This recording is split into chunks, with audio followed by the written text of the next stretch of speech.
আপনারা আব্বার থেকে টাকা পান, আব্বা পয়সা থাকতে তো কোনোদিন আপনার কথা কয় না। তুমি কি পাগল হইছো? আমি টাকা পয়সার কথা হইতাস, খবরদার একটা কথা কইবি। আসো এদিকে আসো, আমি আসো। একটা কথা কই, চুপ করে নে, খারাপ থাক। সুরু বউ, এটা তুমি কেমন কথা কইতেছো?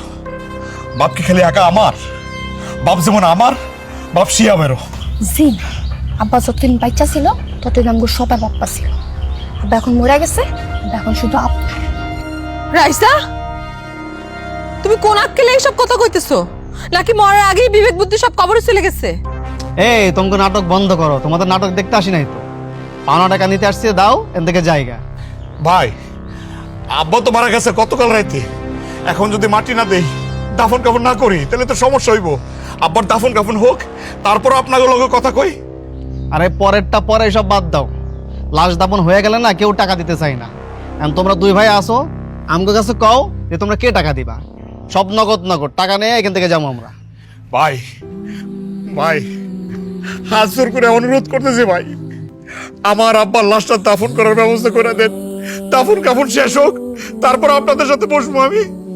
এইসব হাত পা ধরে কোনো লাভ নাই।